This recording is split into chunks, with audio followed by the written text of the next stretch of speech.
미가서 5장 1절부터 5절까지의 말씀. 미가서 5장 1절부터 5절까지의 말씀을 우리가 함께 한 목소리로 읽겠습니다. 시작. 군대의 도성아, 군대를 모아라. 우리가 포위되었다. 침략군들이 몽둥이로 이스라엘의 통치자의 뺨을 칠 것이다. 그러나 너 베들레헴 에브라다야, 너는 유다의 여러 족속 가운데서 작은 족속이지만 이스라엘을 다스릴 자가 내게서 내게로 나올 것이다. 그의 기원은 아득한 옛날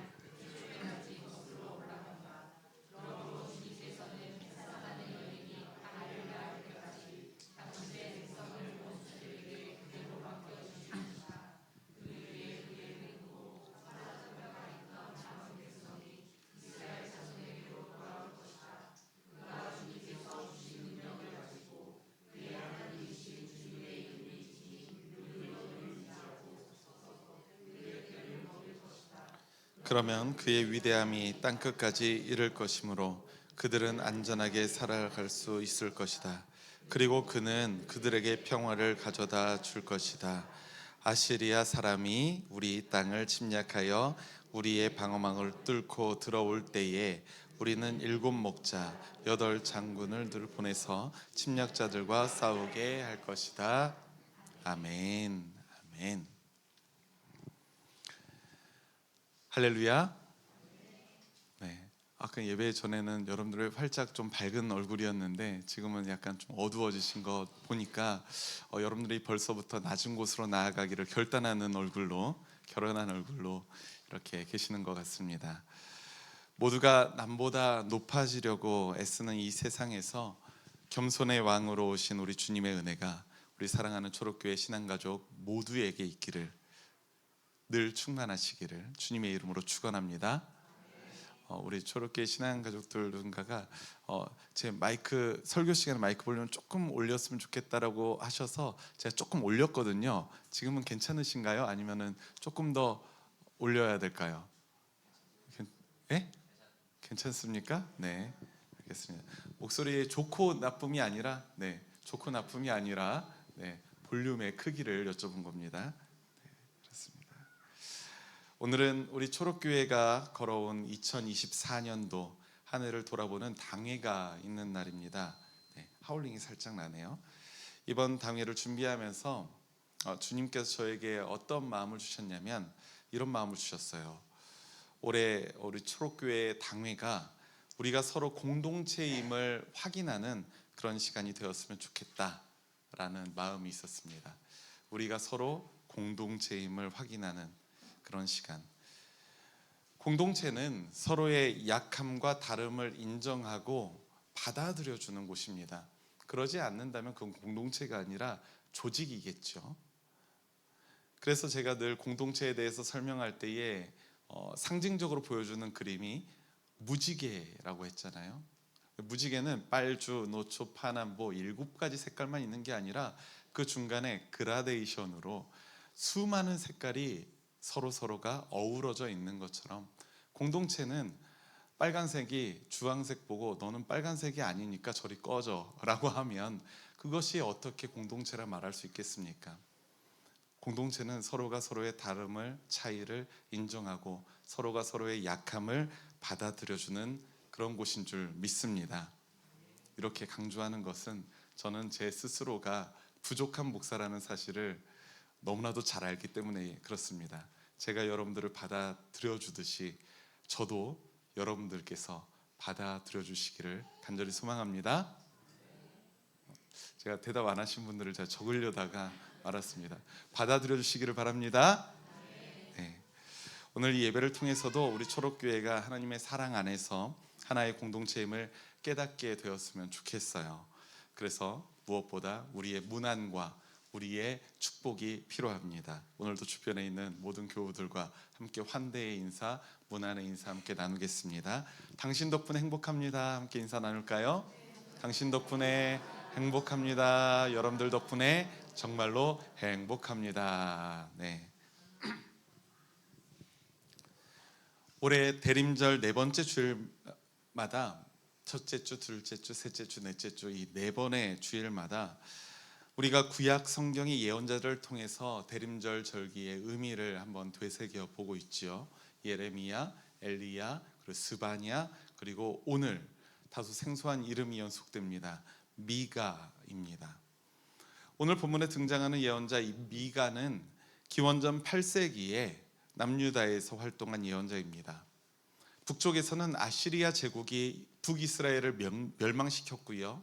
남유다 왕국은 끊임없이 아시리아의 위협을 당하던 때에 바로 그때에 활동하던 예언자였어요. 아시리아 제국과 다른 이방 나라들의 그 위협이라는 외부의 문제만 있었던 것도 아닙니다. 물론 외부의 문제가 굉장히 컸죠. 사람들에게 다가오는 위기는 외부의 문제가 굉장히 느껴졌을 겁니다. 그런데 남유다 왕국의 내부에도 문제가 심각했습니다. 특히 이 왕국의 지도자들에게 크나큰 문제가 있었던 거예요. 미가서 3장 1절과 2절 말씀을 보면 이스라엘의 지도자들은 하나님의 정의에 관심이 없었다라고 말합니다. 그들은 백성들을 선한 곳으로 이끌어가는 그런 지도자여야만 했는데 당시 지도자들은 그렇지 못했던 거예요. 그들은 하나님의 정의에 관심을 갖기는커녕 선을 미워하고 악을 사랑하는 그런 사람들이었습니다. 선을 미워하고 악을 사랑한다니요. 갈라디아서 말씀에서는 악으로 선을 이겨라 라고 말하지 않고 선으로 악을 이겨야 되는데, 우리 그리스도인이라면 선으로 악을 이겨야만 하는데 이들은 지금 선을 미워하고 악을 사랑하는 사람들이었습니다. 이것이 바로 이스라엘 내부에서 벌어지고 있는 아주 커다란 문제였던 거죠. 이렇게 외부에서도 큰 위협이 있고 내부에서는 골마 터진 그 지도자들의 문제가 있어서 이스라엘 백성들이 고통을 받고 있다면, 이스라엘의 또 다른 중심축을 담당하고 있는 이 제사장들이나 예언자들 같이 신앙의 지도자들이 중심을 잡고 옳은 방향을 제시해야 되지 않겠습니까? 오늘날에도 그랬으면 좋겠어요. 제 마음은 오늘날 이 시대의 한국교회의 신앙의 지도자들이 그런 중심을 단단히 붙잡고 하나님의 정의를 구하면서 올바른 외침을 했으면 좋겠습니다. 그런데 오늘날과 이 당시의 상황이 굉장히 유사하게 보입니다. 미가의 시대에는 그 부분에서도 마찬가지로 문제가 있었던 겁니다. 3장 5절 말씀을 보니까 예언자들이 이스라엘의 백성들을 속이고 있다라고 말하고 있어요. 어떻게 속이냐면 자신들의 입맛대로 평화를 외치거나 전쟁이 다가온다고 협박하면서 두려움을 조장하고 있는 거죠. 사람들에게 그 실상을 알리는 것이 아니라 자신들의 입맛대로, 내가 필요할 때는 평화롭다, 내가 필요할 때는 전쟁이다, 그러니까 당신들 조심해라, 이렇게 사람들을 속이고 있었다라고 말합니다. 3장 11절 말씀에서는 지도자들이 뇌물을 받기도 하고요, 제사장들과 예언자들은 돈을 받고서야 율법을 가르치고 계시를 밝힌다라고 말합니다. 그야말로 미가 선지자가 활동하던 때는 사회, 정치, 종교가 총체적으로 무너져 있었던 그런 문제가 많은 시대였다는 거예요. 그때 미가 예언자를 통해서 하나님께서 희망의 말씀을 선포하고 계십니다. 우리 함께 본문 2절 말씀, 미가 5장 2절 말씀 함께 읽겠습니다. 시작. 그러나 너 베들레헴 에브라다야, 너는 유다의 여러 족속 가운데서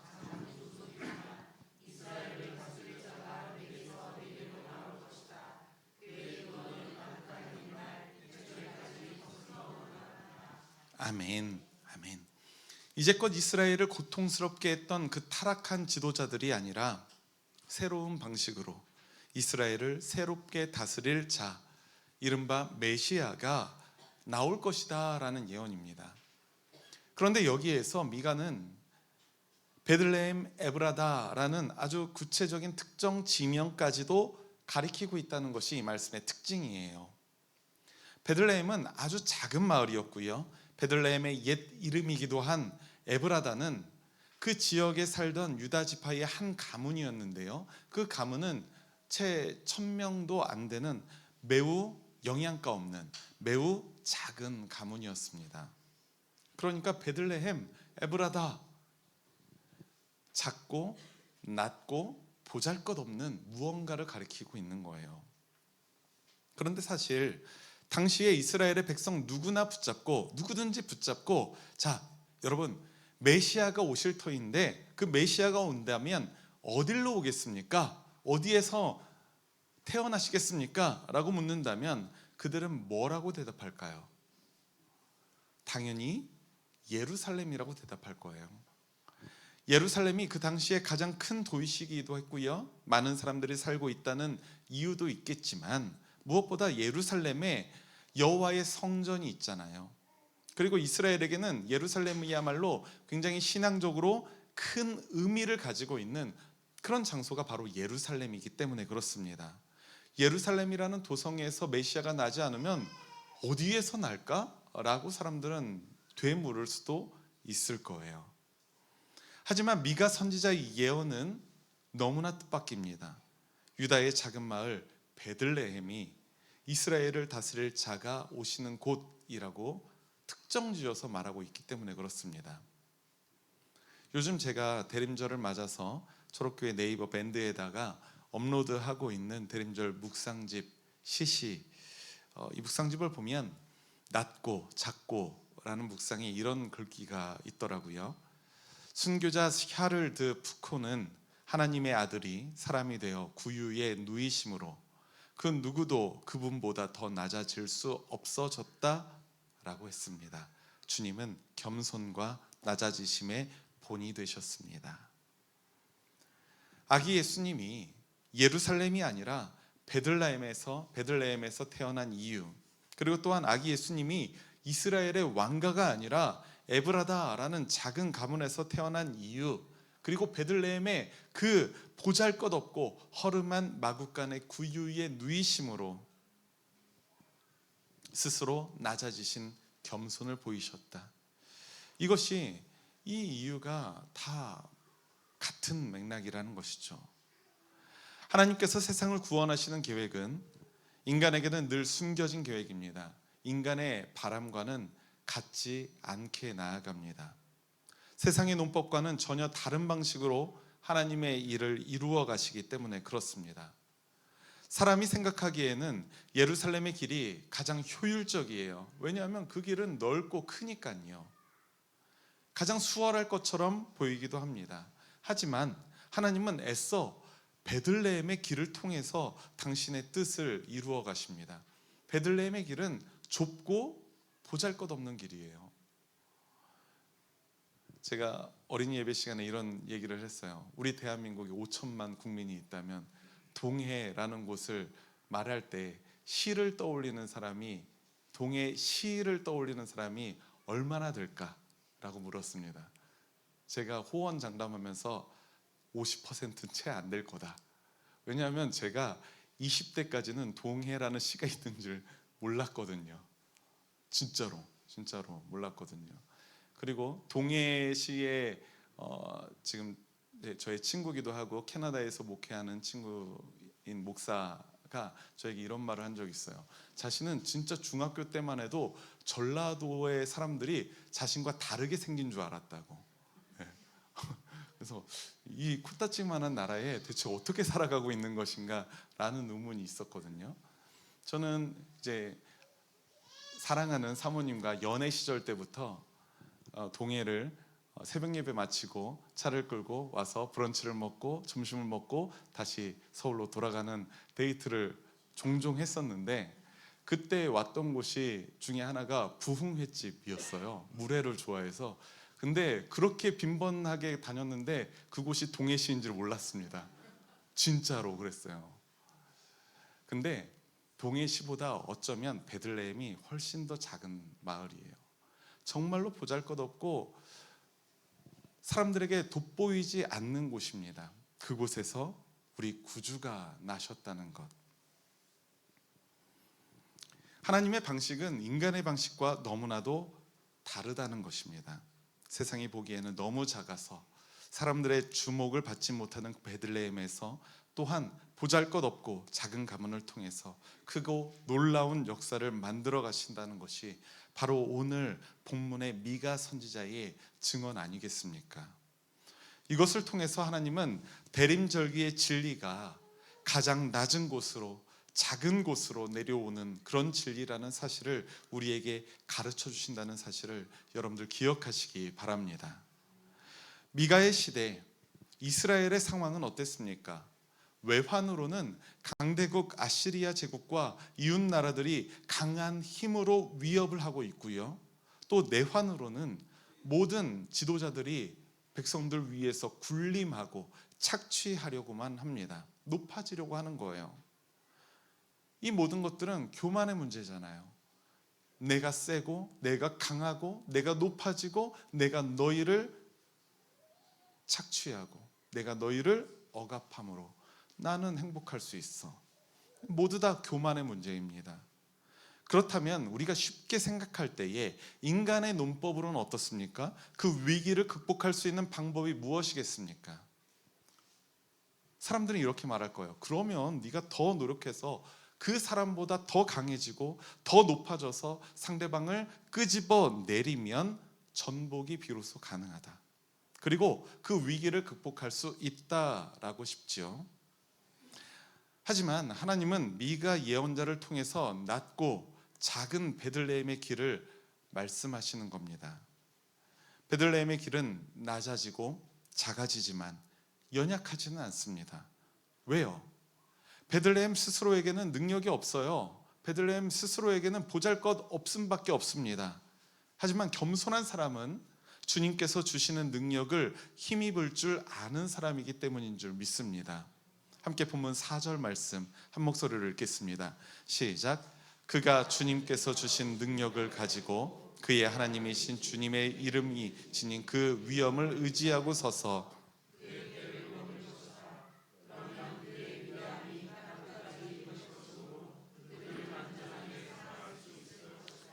아멘.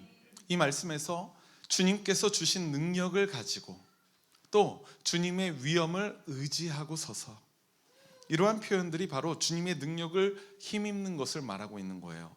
그 사람이 스스로 서는 게 아닙니다. 스스로 능력이 있는 게 아닙니다. 주님이 주시는 능력을 가지는 것이고요. 주님을 의지하고 서는 겁니다. 스스로 교만한 사람, 스스로 부족함이 없다고 여기는 사람, 스스로 능력이 있다고 생각하는 사람은 하나님을 의지하는 법이 없습니다. 자신의 인생에 굳이 하나님까지 필요하지는 않다고 생각하니 말입니다. 사람들은 자신의 부족함이 없다고 생각할 때에 하나님을 의지하는 법이 없습니다. 은혜를 구하는 법이 없다는 거예요.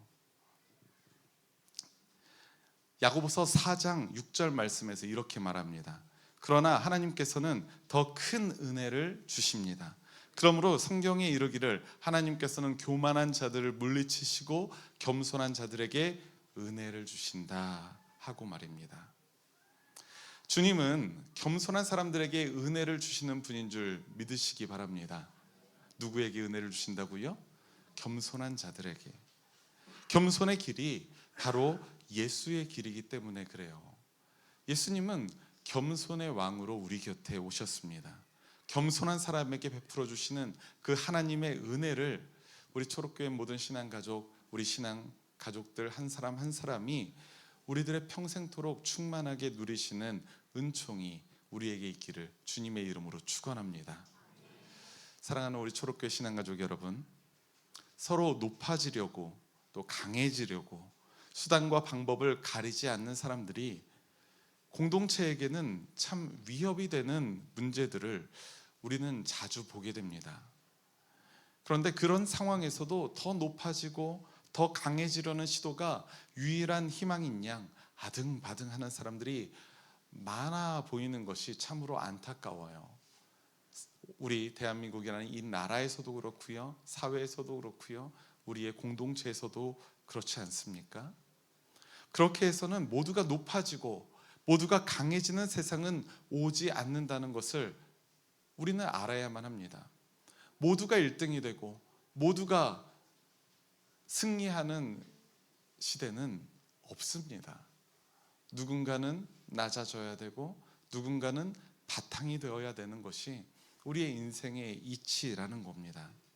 높아지려는 탐욕을 절제하기가 너무나도 어렵지만 우리는 그 때가 오지 않는다는 것을 알아야 해요. 본문에서 증거하는 미가 예언자의 희망 선언이 하나님의 뜻을 가늠하게 하는데요. 우리가 낮아짐을 통해 하나님의 구원을 누리기를 주님은 원하신다는 사실입니다. 십자가를 통해 부활을 경험하는 것처럼 말입니다. 낮아짐을 통해 주님의 구원을 누리고 십자가를 통해 우리는 부활을 누릴 수 있습니다. 하나님 나라 공동체에서는 낮아지는 것이 소망이 되기 때문입니다. 예루살렘이 아니라 베들레헴에서 우리 주 예수님이 태어나셨고요. 스스로 십자가의 자리에서 낮아지심으로 세상을 섬기셨다는 사실이 우리에게 분명한 겸손의 메시지를 전해준다는 사실을 여러분들 기억하시기 바랍니다.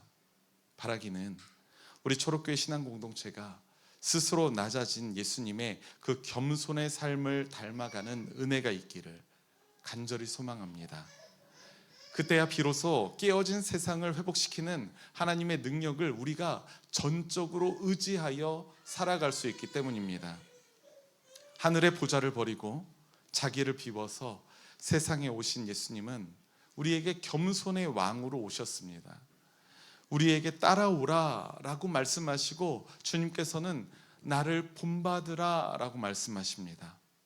이 주님의 말씀을 듣고 하나님의 백성답게 겸손하며 온전히 주님을 의지하는 신실한 하나님의 백성들이 되시기를 주님의 이름으로 축원합니다. 우리 함께 오늘 말씀을 기억하면서 주보에 있는 공동체의 기도 우리 한 목소리로 기도하겠습니다. 시작. 은혜로우신 하나님 감사합니다. 어둠의 권세가 가득한 세상에서 우리를 구원하시려 성육신하신 주님을 기억합니다.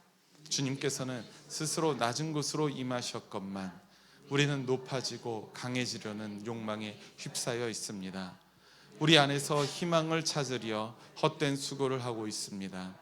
주님, 우리 자신의 연약함을 깨닫게 하셔서 하나님 앞에서 겸손한 존재가 되게 하옵소서. 겸손한 사람에게 베푸시는 은혜로 온전히 하나님을 의지하는 신실한 백성 되게 하옵소서. 주님의 낮아지심과 섬김과 사랑을 본받아 구주의 성탄을 맞이하는 대림절기 되길 소망하오며 예수 그리스도의 이름으로 기도합니다. 아멘.